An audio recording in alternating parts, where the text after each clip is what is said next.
isoo noqod wanaagsan mar kale iyo im252 taxaniyaan kusoo qaadan jiray barnaamijyada ugu wanaagsan ee Android-ka ayaan halkiisii ka sii wadaya waxaana bishan ku soo xulay 3 barnaamij oo aan u arko inay waxtar ku leeyihiin haddii aad xiisaynayso daawashada qaybta koobaad ee muuqaalkan aqri qoraalka muuqaalka la socda markana ku soo dhaw qaybta labaad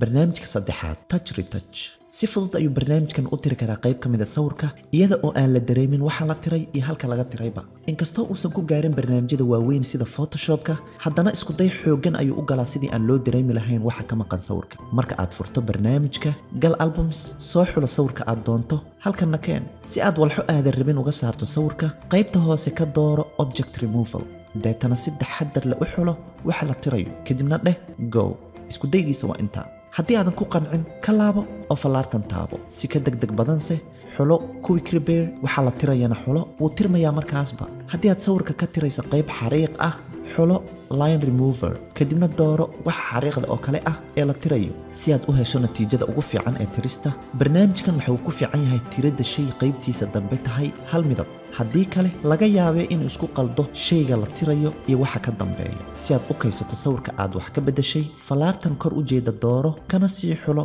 gallery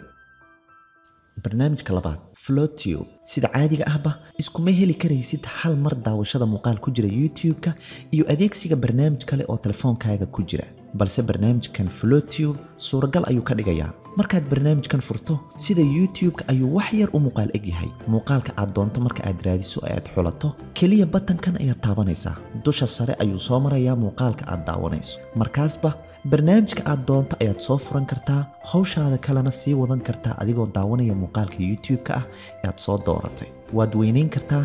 yarayn kartaana shaashada yar ee aad muuqaalka ka daawanayso waad iska xiri kartaa ama ku laaban kartaa barnaamijka si aad muuqaal kale u soo xulato inkastoo barnaamijkan uu meelo kale ku liito haddana awoodan ayuu dheeryahay barnaamijyada kale oo aysan lahayn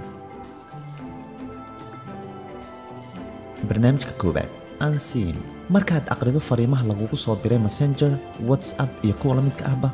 waa uu ogaanayaa qofka kuu soo diray fariinta inaad aqriday balse markaad adeegsanayso barnaamijkan unseen waxaad aqrin kartaa fariimaha ku soo gaaray oo idil iyadoo aan la dareensiin qofka kuu soo diray in fariimihiisii la aqriyay ku shubidda barnaamijkan kadib mar kasta oo fariin kuu soo dhacdo ogeysiis ayuu kuu soo dirayaa kaliya ha furin barnaamijka ay fariintu kaaga soo gaadhay ee waxaad furtaa barnaamijkan unseen ogeysiiska kaa soo gaaray fariinta aad ku dhex aqrisana barnaamijkan gudihiisa ma ogaanayo qofka kaaga soo diray barnaamijka kale sida messengerka inaad aqrisay haddii aadan rabin ogeysiisyada barnaamijkan waad iska xiri kartaa adigoo kaliya tegaya settingska kore saxdana ka qaadaya